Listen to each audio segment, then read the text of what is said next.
Harihi Om Sahana Vavatu Sahanao Bhunaktu Sahaviryan Karavavahai Tejasvi Navadhitamastoma Vidvishavahai. Om Shanti Shanti Shanti.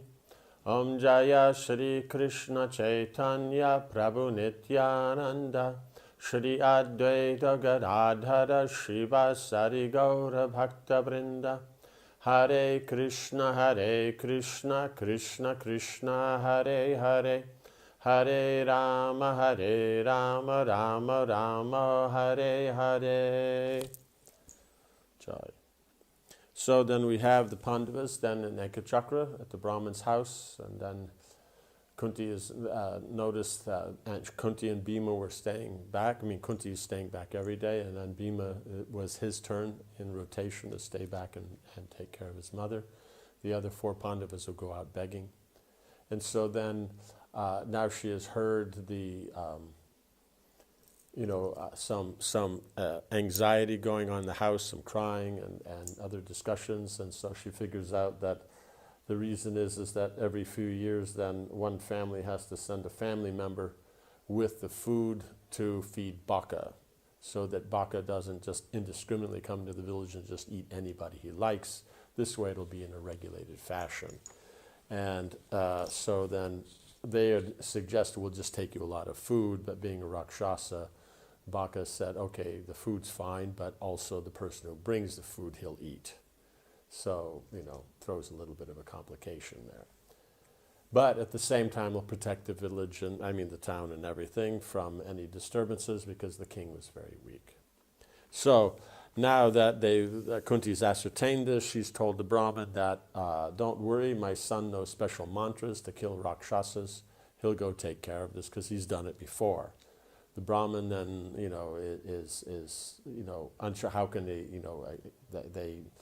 expect a guest to take on their problem. Then when he sees that Kunti's very serious about it, then okay, he agrees. And then she goes back, tells Bhima. Bhima's, agrees, because they want to do something for the family. And at the same time, he's always looking forward to a good fight, right? Otherwise, he's sitting there and just doing Brahmin stuff. So just then the other Pandavas come back. So that's where we continue. Just as Kunti and Bhima finished speaking, the other Pandavas returned. Yudhishthira caught Bhima's eye and sensed at once that his younger brother was contemplating something wonderful, right? Because when Bhima's got a glimmer, a sparkle in his eye, he's going to do something very amazing and wild and all that. Now, whether it's the appropriate time for something wild, that's another thing. That's why Yudhishthira is there as the elder brother to control it. But otherwise, Bhima's he loves doing something amazing like that. He sat by his mother and asked quietly, what does Bhima have on his mind?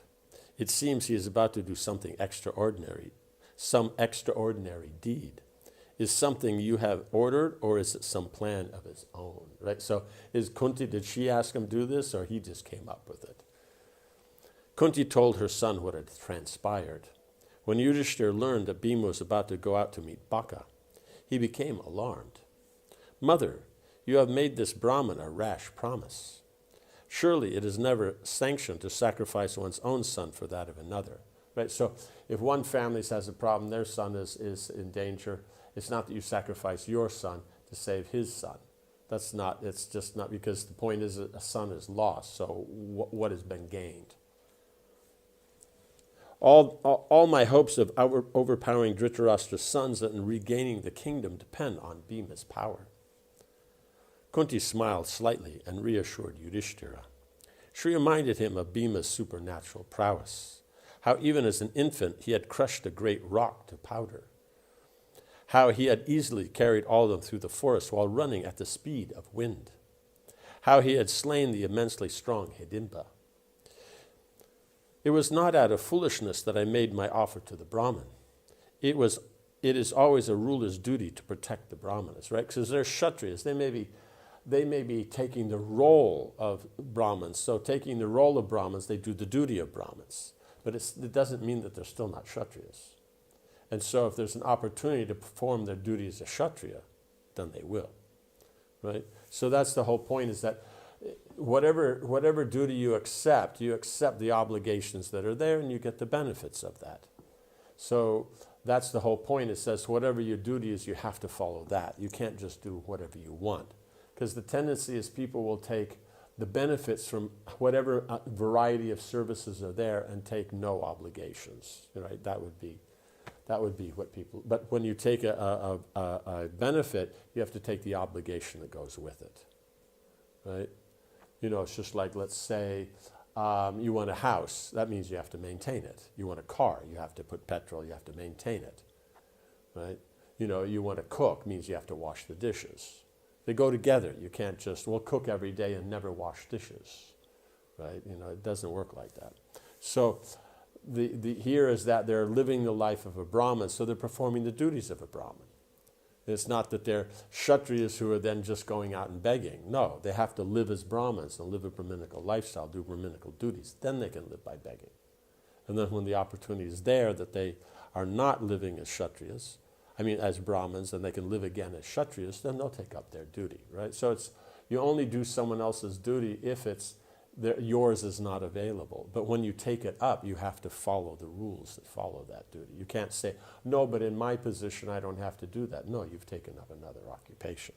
So here then is a chance for them as Kshatriyas to protect the family, right? So they're still going to be in their position of Brahmins, but here there's a moment where Bhima can go out and do his Kshatriya duties and that. And then once those are finished, the Brahmins have been protected, which is the Kshatriya's duty. So he goes out, he fights, he establishes Dharma, he protects the Brahmins. That's done. Then when he comes back, then he'll again have to take up his Brahminical lifestyle.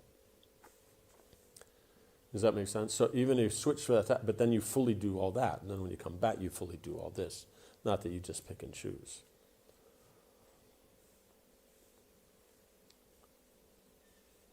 By this act, we will achieve two things. We will reward the Brahman's kindness towards us, and we will earn much religious merit. Because if Bhima does this, because they're all together, they all get that merit. Kunti told her son that she had been wondering how to repay the Brahmin for some time. This opportunity was obviously the Lord's arrangement for them. And because Yudhishthira Maharaj makes the point that when you're to be successful in your action, then you have to be focused. You have to make an endeavor, and you have to depend on the Supreme Lord. These three things. So focus means you know who you are, what the situation is, what the proper knowledge, what the proper skills are, and application, what effect they can do. Then you have to, and so being focused on what is the endeavor, you perform the activity. That's the second, the endeavor. Then from that, the result is not up to us. It's up to Krishna. It's his laws. So depending upon our position, our karma, what Krishna, as devotees, and what Krishna's plan is, then the results will come how Krishna wants. But we still, whatever situation we're in, we see it, we're focused, we make our endeavor to please Krishna, then how it works out, that's up to Krishna. Like that. So devotees, by saying, oh, it's up to Krishna, they're not lazy. They're still endeavoring. It means what your situation right now, that's what you do. Yudhishthira, this opportunity is obviously the Lord's arrangement for them.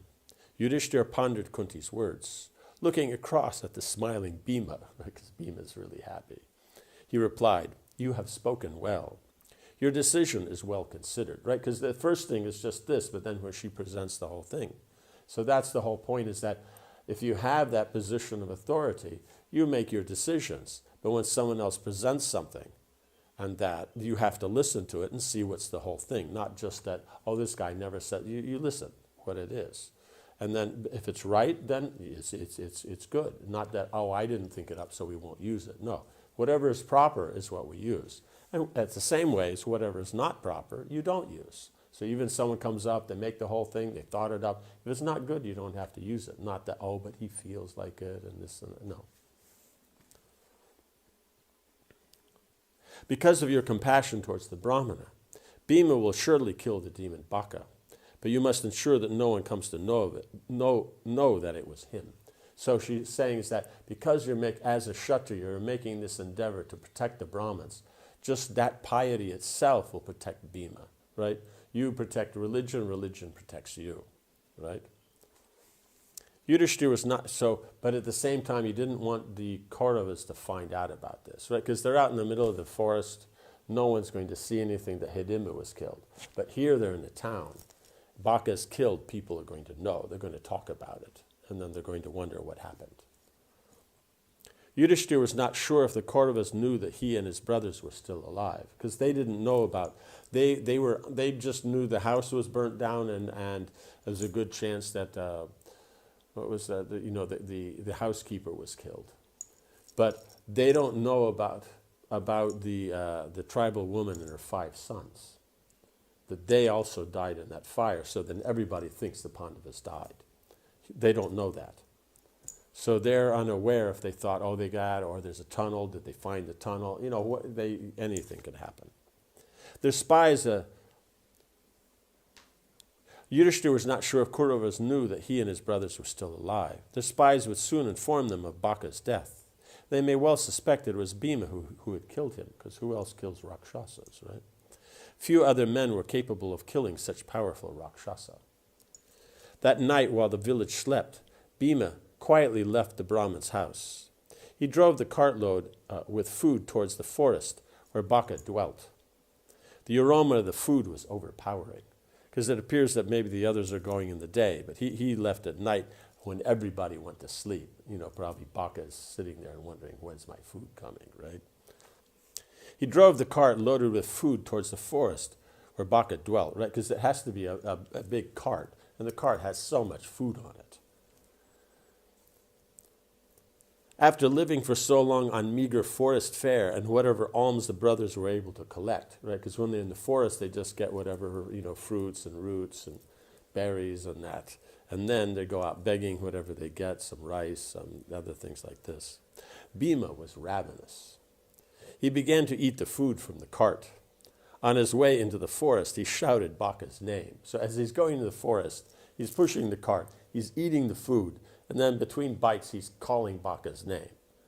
So he's doing instead of going there, eating the food, then calling Baka, or going there, calling Baka, he's eating the food because he's really hungry.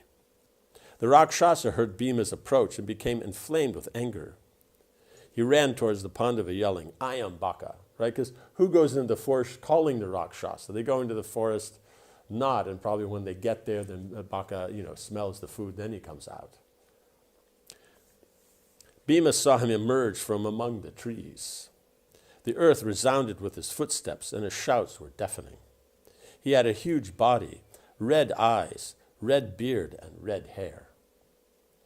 Right, so it seems he has a red beard, because we saw before, it seemed Hidimba didn't mention so much his beard, just he has this one, big shock of hair on his head. His mouth opened from ear to ear. Now that's a mouth. And his forehead was furrowed into 3 lines as he looked upon Bhima eating his food. Like he's kind of like, what? He's like, what? When you, like this.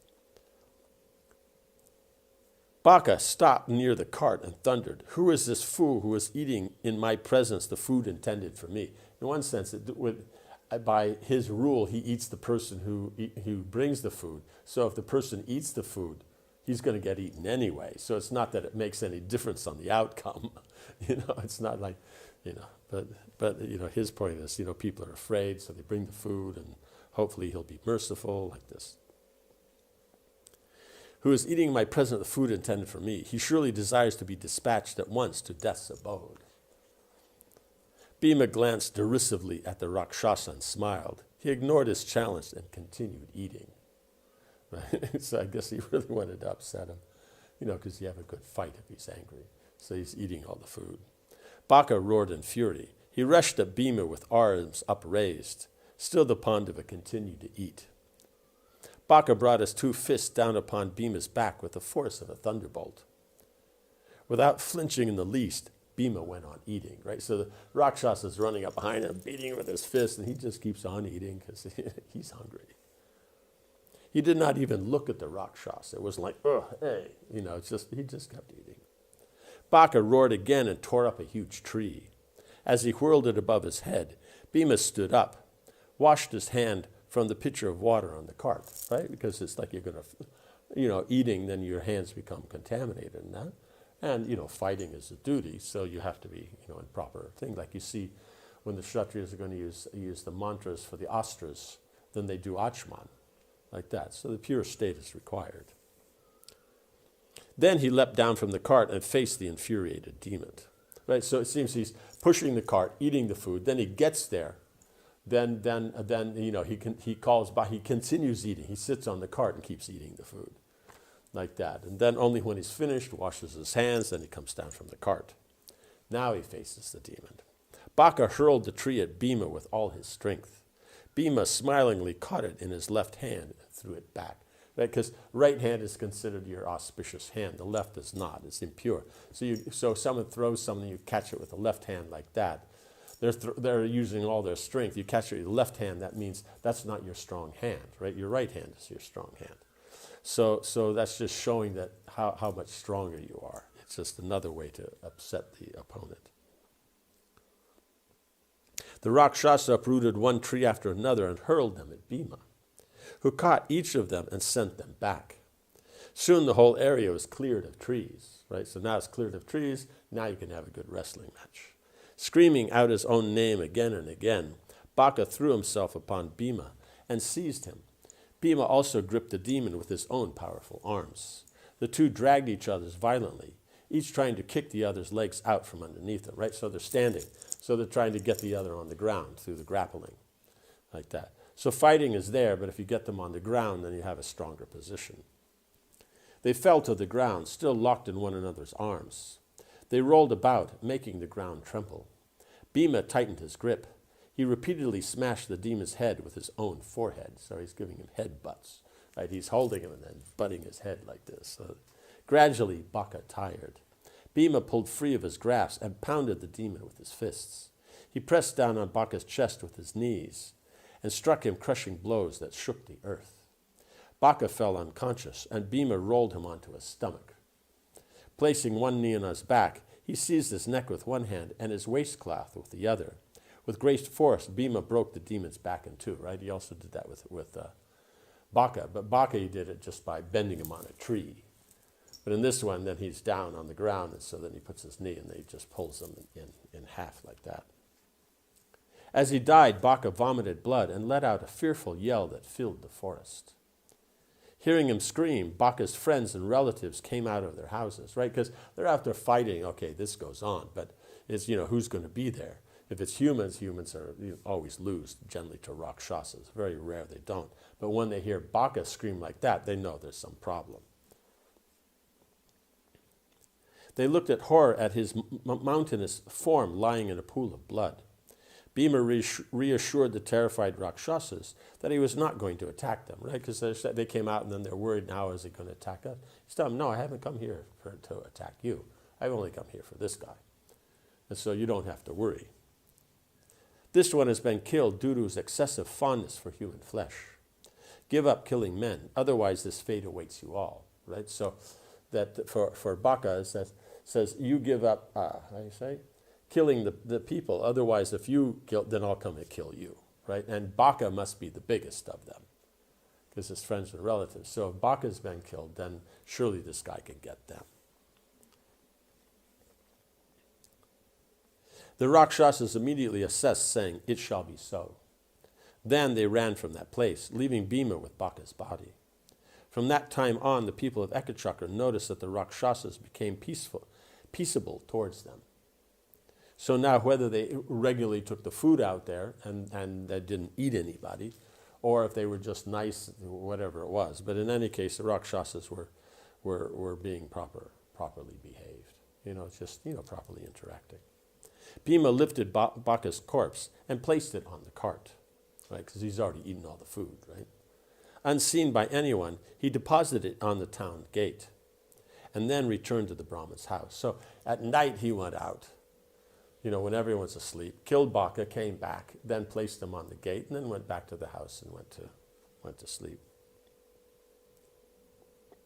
His mother and brothers were relieved to see him, and he described to them all that had happened, right? So Kshatriyas, they want to hear everything. What was that? What moves he used, how he hit him, what was the Chapter 9, the Gandharva Angaraparna. When the sun rose, the people of Ekachakra found Baka's dead body. They were astonished to see it lying there in a twisted mess, its mouth and eyes wide open. The citizens' hair stood on end and their mouths fell open in amazement. Thousands of people assembled, all asking who had killed him. Gradually they realized that it had been the Brahmin's turn to take food to the demon the previous night. So they didn't know who it was, at first, but then if they go down the list, because there's a list of how it goes through the village, and so every few years it comes up, so they know it's this Brahmin.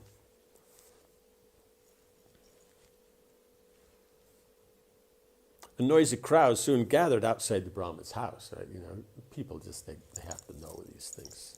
While the Pandavas remained inside, the Brahmin addressed the people. Yesterday, as I sat by the roadside, weeping at the thought of my plight, a Brahmin came by.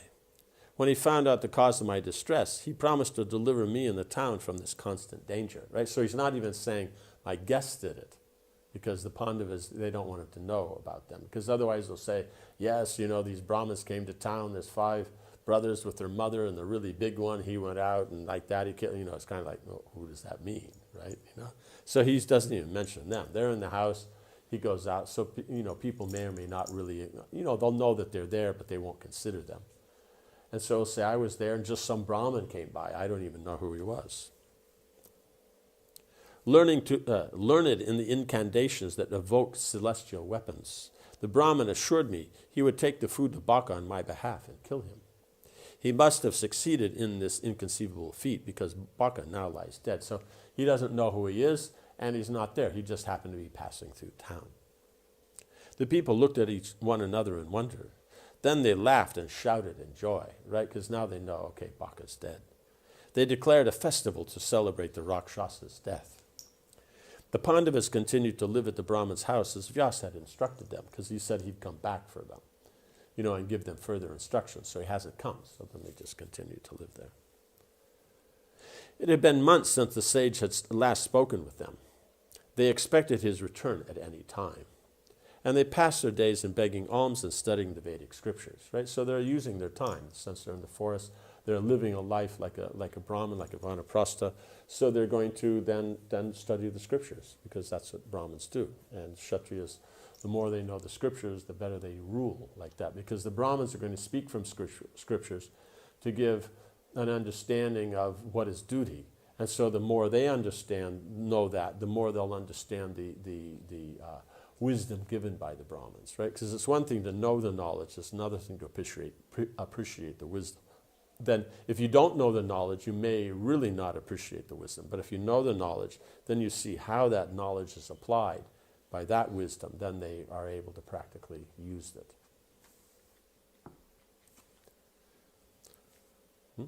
One day a wandering ascetic came to the Brahmin's house and accepted his invitation to stay for a few days. After he had been duly worshipped and fed by the Brahmin and his family, the ascetic told stories from his travels. So these ascetics, they're out and they wander, so they don't have a place to stay and things like that.